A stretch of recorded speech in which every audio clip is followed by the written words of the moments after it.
안녕하세요, 루멘입니다. 오늘은 여러분들께 현실적으로 이야기도 해드리고 싶은 내용도 있고 오픈 스피치에 대해서 어떤 식으로 해야 되는지를 예시와 함께 알아보도록 하겠습니다.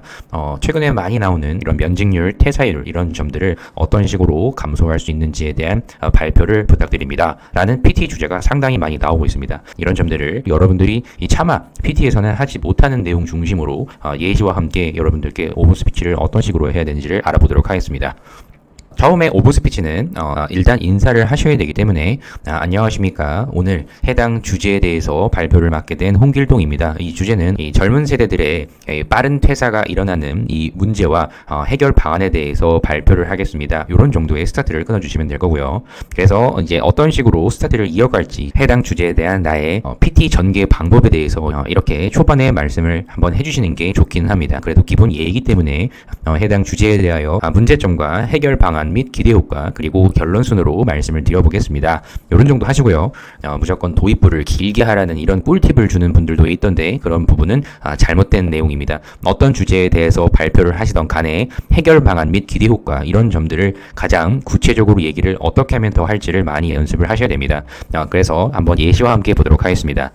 최근에 힘든 공무원 수험 생활을 했음에도 이런 자발적으로 면직을 하는 경우가 상당수 발생하고 있습니다.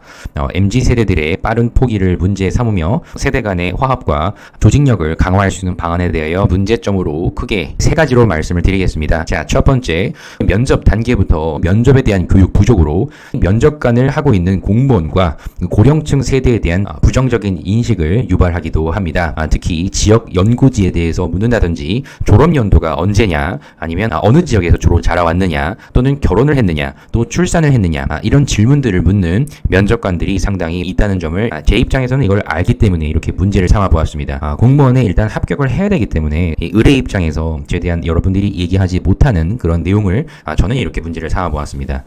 또한 문제점 두 번째로는 지방 중심으로 지역색이 여전히 발생하고 있으며 연고지가 아닌 경우에 신입 공무원을 따돌리는 그런 현상조차 존재하며 연고지 선후배 간의 문화가 조직 내에 존재하여 특히 사회성이 다소 부족한 신입 공무원들의 움츠림 현상이 자연스럽게 발생하고 있습니다.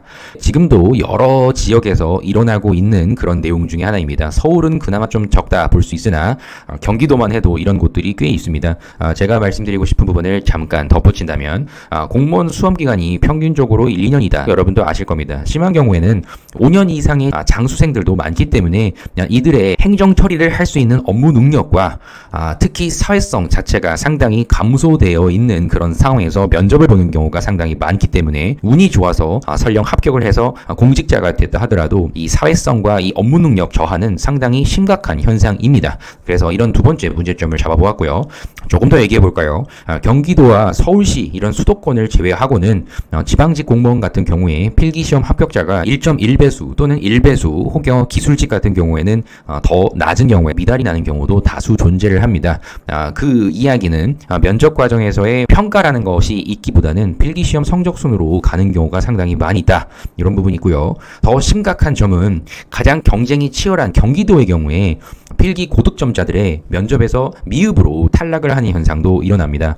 열심히 공부를 해서 누가 봐도 공무원이 돼야만 하지만 또 여기에서 인성적인 문제와 또 사회성이 결여되거나 이런 경우는 채용을 하지 않는 경우가 상당히 존재합니다.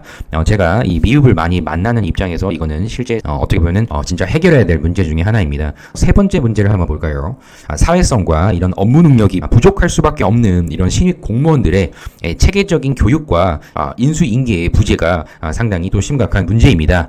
이것도 좀 여러분들께 말씀을 드려보면 지금 코로나로 인해서 지원 업무들이 상당히 지방직 공무원 같은 경우에는 많이 있습니다. 확진자 관리라든지 이런 역학조사에도 내가 맡게 될 그 업무 외에도 이런 예외 없이 투입이 되는 현상이 일어나고 있고요. 그리고 국가재난, 폭우, 폭설, 폭염, 그리고 조류독감, 돼지콜레라, 구제역 등등 여러 가지의 이런 재난 상황이 되면 토요일에도 여러분 근무를 하셔야 됩니다.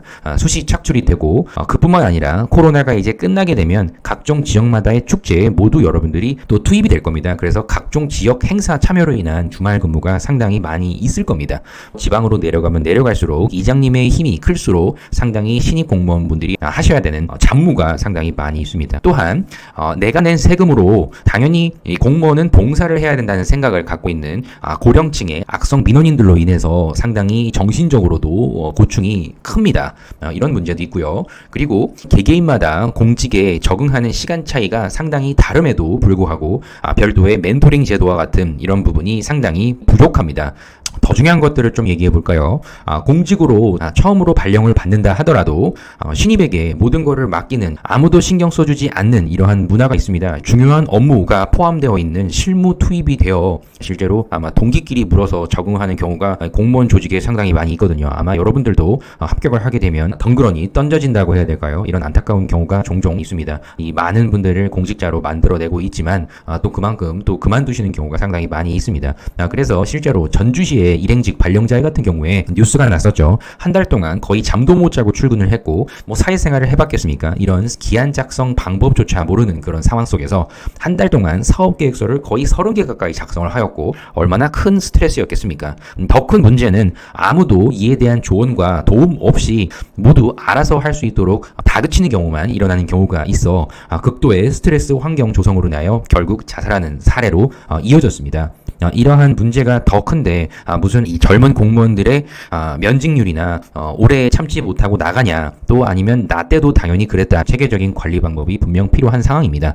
이런 자살 사례라든지 이런 최악의 상황이 일어나는 것은 뉴스화가 되는 것도 일부 여러분들이 알고 있겠지만 빙산의 일각일 가능성이 큽니다. 많이 힘든 상황에 놓여져 있는 신입 공무원분들이 많이 계실 겁니다.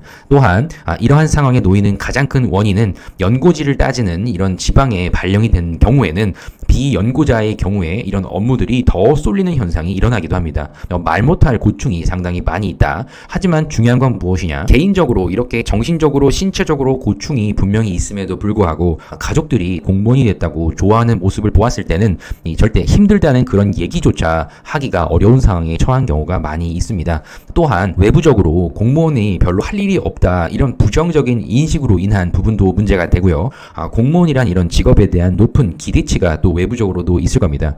공무원이 되면 정말 벼슬이 된 것처럼 최근에 공무원만 돼도 엄청난 거다라는 이야기 때문에 외부의 이런 시선도 큰 문제가 됩니다. 그래서 이런 부분을 이제 문제로 길게 삼아 본 겁니다. 5분 스피치라고 하는 것은 상당히 문제점을 간단하게 말씀을 드려야 하나 여러분들의 최대한 알려드리고 싶은 내용도 있어서 겸사겸사 PT 형태로 해서 여러분들께 말씀을 드려보는 겁니다. 자, 이렇게 문제를 삼았다면 다음으로 해결 방안을 몇 가지를 이야기할지를 정하셔야 됩니다. 크게 저는 해결 방안으로 4가지를 말씀드려 보도록 하겠습니다. 자, 이제 어떤 게 있는지를 봐봅시다. 자, 첫 번째입니다. 저연차죠. 7급, 8급, 특히 9급 같은 경우에 독박 업무, 쏠림 현상이라고 얘기하는데요. 이런 방지를 위한 고연차들의 균형 있는 업무 배분으로 시간 여유가 많은 고연차들의 신입 전담 멘토링 제도 실시로 인하여 부서 내 전년 대비 면직률 감소 시 성과급을 제시하는 제도를 실시하는 것을 저는 말씀드려 보겠습니다. 실제로 그렇게 해야 합니다. 여러분들도 공무원이 되시면 특히 한 5년 정도 이상 근무한 분들은 점점 업무가 없는 경우, 특히 10년 이상, 특히 나이대가 좀 어느 정도 있으신 분들은 오히려 일이 많이 없는 경우가 상당히 많이 있다는 것을 보실 수 있을 겁니다. 그리고 두 번째로는 신입 공무원들의 성격과 업무 능력 등의 전반적인 적응도 평가로 인하여 그에 맞는 실무 투입 시기를 결정하는 이런 체계적인 시스템이 팀 고가 반영으로 이어질 수 있도록 하는 시스템 재구축입니다. 여러분들이 인성검사라는 걸 아마 했을 겁니다. 거기에 보면 성격과 여러분들이 공직자로서 어떻게 해야 합니다라는 걸 워낙 많이 들었기 때문에 체크를 했던 그 내용들이 나 자신이 아닐 겁니다. 대부분 혼자 있는 게 더 좋다 하더라도 함께 하는 게 좋다고 했을 거고요. 그리고 뭔가 활발한 사람처럼 포장해서 대부분 다 인성검사를 하는 경우가 많이 있습니다. 그러다 보니 일단 면접의 벽은 넘었다 하더라도 막상 공무원이 되게 되면 적응하는데 상당히 힘들어하시는 분들이 의외로 되게 많습니다. 그래서 말씀을 드려보았고요. 세 번째로는 이런 면접 과정부터 연고지를 묻는 이런 면접관들의 재교육과 비연고지에 대한 차별 사례를 엄중하게 처벌하는 법적인 강화를 해야 된다고 생각합니다.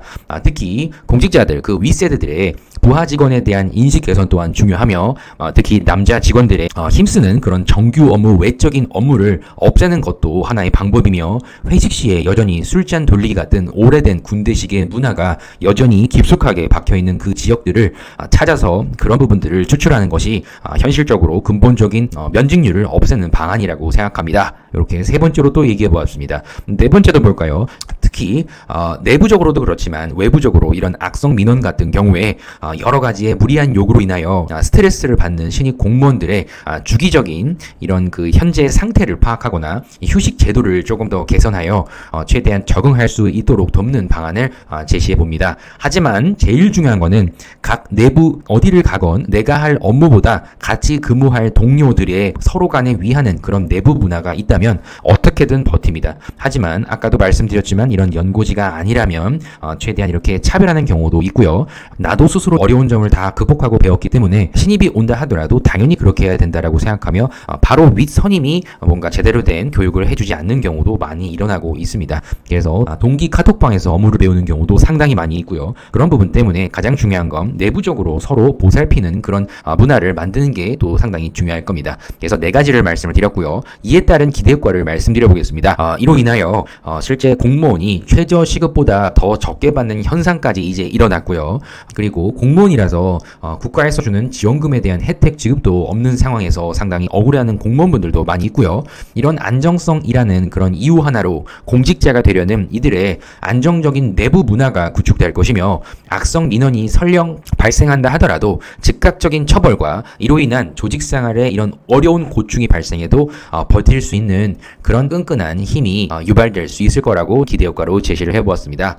하지만 여기에 한계점도 존재하죠. 한계점은 이러한 의식이 팽배해지고 있음에도 여전히 이와 같은 고질적인 문제들은 앞으로도 계속될 것이라는 점이 더 큰 문제점이라고 생각합니다. 지금 제가 아무리 좋은 제도와 좋은 아이디어를 제시한다 하더라도 현실적으로 적용이 되지 않을 것이다 라는 이에 대한 한계점을 제시를 해보았습니다. 그리고 무엇보다 이런 고연차들의 고의적인 업무 기피 현상이 유지될 것이며 같이 일하기 힘든 유형의 상사가 누굽니까? 라고 했을 때 대부분 현실적으로 이야기하면 일을 하지 않는 상사라고 얘기하는 분들이 상당히 많습니다. 하지만 면접에서는 또 그렇게 얘기할 수가 없기 때문에 이런 얘기를 차마 못하겠죠. 하지만 이런 부분이 명확하게 문제가 됩니다. 물론 열심히 하시는 공무원분들도 고연차분들이 상당히 많이 있겠지만 일을 안 하는 분도 상당히 많습니다.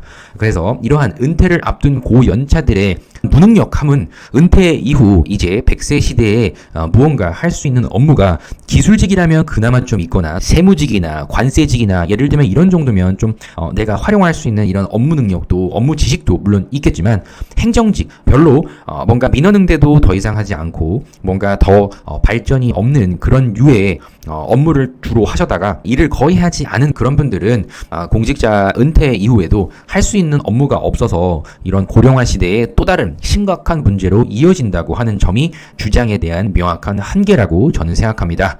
또한 한계점을 더 얘기해 볼까요? 공시생 과목, 우리 공무원 준비 수험생들이 과목 자체가 오랫동안 근무를 해서 공부를 하는 시험 과목에 대한 이런 부분에 대한 개편도 물론 중요하다고 저는 봅니다. 왜냐하면 여러분들이 공부를 해야 하는 5가지의 과목을 2년 이상 공부를 하다가 포기한다고 했을 때 그런 공부했던 그 내용들이 사회생활을 하거나 아니면 다른 일을 구했을 때 도움이 되느냐 되지 않느냐 이건 상당히 중요한데요. 실질적으로 공무원분들의 시험 과목은 크게 도움이 되지 않습니다. 한국사와 영어, 국어 이런 점을 공부를 한다고 해서 공무원이 아니라 다른 직업을 구할 때 크게 이런 점들이 도움이 되는 경우는 없다는 이런 현실적인 한계도 존재를 합니다. 또한 공시생활을 포기한다 하더라도 그동안에 공부를 해왔던 내용과 어느 정도의 민원 응대를 했던 이런 경험치는 공직자가 되어서 설령 면직을 한다 하더라도 마땅히 그 이후에 할 만한 업무가 실제적으로 많이 없어서 공공기관이나 다시 공무원으로 준비하는 경우가 많이 있어서 이에 대한 체계적인 업무 능력 향상 과정이 절실하게 필요합니다. 또한 이런 공시생에게도 문제는 있습니다. 공무원만 되면 일단 평생 직업이라고 생각하는 공무원에 대한 인식이 실제적으로 너무 단기적인 목표에만 머물고 있기 때문에 장기적으로 내가 공무원이 되지 않았을 때 그리고 공무원이 돼서도 공무원이 평생 은퇴를 할 때까지 공무원을 해야만 하느냐라는 이 물음표에는 더 발전하고 더 뭔가 자신의 능력을 발휘할 수 있는 곳으로 나갈 수 있다면 그 또한 공직에서 근무를 했던 경험이 상당히 많이 도움이 돼야만 하는 그런 문화가 생겨야 된다고 저는 생각을 합니다. 꼭 공무원이 되었다고 평생 공무원을 해야만 한다라는 이런 생각은 이제 하지 않아도 된다고 봅니다. 20대 중반 후반 분이면 더더욱 이런 부분들은 실제 더 실질적으로 생각을 해볼 문제이죠. 그래서요, 한계점까지 얘기해 보았고요. 결론을 얘기해 봅니다. 공무원 수험생 중에 약 5%만 필기 시험에 합격을 하며 면접 시험에 대한 기회가 주어집니다. 그러다 보니 여전히 매번 공무원 시험 일정이 다 끝나게 되면 95%의 공부를 하고 있는 청년 인력이 발생하기 때문에 이에 대한 활용 방안과 새롭게 직업에 대해서 알려주기도 하고 어떤 기술을 배워야 된다고 하면 배울 수도 있고, 이런 청년 인력에 꼭 무조건 공무원을 해야만 하는 그런 경우가 아니라면 이런 청년 인력의 활용과 신규 공무원의 체계적인 업무 적응 시스템을 마련을 하는 것이 중요할 것이며, 그리고 5년차 이상의 업무량이 다소 없는 이런 공직자들의 균등한 업무 분배로 인하여 공직의 꿈을 꾸는 이들의 꿈을 실현할 수 있는 그런 제도로 인하여 결국에는 우리 시민들과 국민들이죠, 이런 민원의 편의로 이어질 수 있도록 정말 행복한 공무원이 되어서 민원인들께 편의성을 제공해주는 공무원이 돼서 서로가 윈윈할 수 있는 이런 사회망이 구축되는 것이 제가 생각하는 가장 큰 바람입니다. 발표는 여기까지 마치도록 하겠습니다. 이상 경청해 주셔서 감사합니다. 여기까지 하면은 5분 스피치가 끝나는 겁니다. 상당히 길게 했지만 여러분들께 꼭 전달하고 싶은 내용이 있기 때문에 5분 스피치의 틀에 맞춰서 최대한 여러분들께 다 전달해 보았습니다. 제가 이 영상을 따로 촬영을 해본 이유가요, 제가 정말 많은 분들을 공직 생활을 할 수 있도록 보내드리는데도 불구하고 이런 연고지 때문에 다시 면직을 하는 분들도 많고, 그리고 막상 갔는데 또 적응을 하지 못하고 나오시는 분들도 상당히 많이 있습니다. 지금 이 시간에도 면접을 많이 보실 텐데 그동안에 공부만 해서 상당히 사회에 적응을 하는데 어려움을 겪고 있는 분들이 되게 많습니다. 말도 잘 안 나오는 경우도 있을 수 있고요. 그리고 여러 사회생활을 하지 않았기 때문에 누군가를 만나고 하는데 상당히 기피를 하는 그런 분들도 꽤 있습니다. 하지만 여러분들이 좀 진지하게 생각을 해봤을 때 공무원이 꼭 여러분들의 길이 아니라고 생각하면 젊으면 젊을수록 과감하게 포기하셔도 됩니다. 다만 앞으로의 미래를 어떤 식으로 살아가야 될지에 대한 부분은 구체적으로 좀 생각을 하시되, 행정직도 좋겠지만 새롭게 기술을 배워서 무언가를 도전해보겠다 하더라도 다 여러분만의 인생이기 때문에 저는 응원을 드리고 싶습니다. 그리고 필기시험을 설령 떨어졌다 하더라도 공무원이 되는 것만이 여러분들의 인생에서의 마지막 종착지이자 꿈은 아니기 때문에 꼭 공무원에 떨어졌다 하더라도 인생이 끝나는 것처럼 생각하시지는 않으셨으면 좋겠습니다. 이 얘기를 하고자 길게 이렇게 촬영을 해봤으니까요. 여러분들 열심히 지금 주어진 면접의 기회 최대한 여러분들만의 것으로 만들어서 일단 최종 합격을 하십시오. 하지만 상당히 힘든 시기가 또 공직자가 되어서도 아마 있을 수 있습니다. 그런 힘든 상황이 설령 있을 때에는 주변에 도움을 요청할 분들을 좀 찾아서 최대한 여러분들이 그렇게 고생하고 했던 그 공직자가 되셔서 후회되는 일은 저는 없기를 바랍니다. 이런 얘기를 꼭 드리면서요, 이번 영상은 마무리해 보도록 하겠습니다. 여러분들 힘내시고, 지금 재면접 드는 분들도 많이 있을 텐데 최대한 합격을 하실 수 있도록 최선을 다해 봅시다. 주어진 기회에 꼭 여러분들이 후회하지 않는 그런 지금의 시간들이 되었으면 좋겠습니다. 그럼 다음 영상에서 또 뵙도록 하겠습니다. 공무원분들 화이팅입니다. 감사합니다.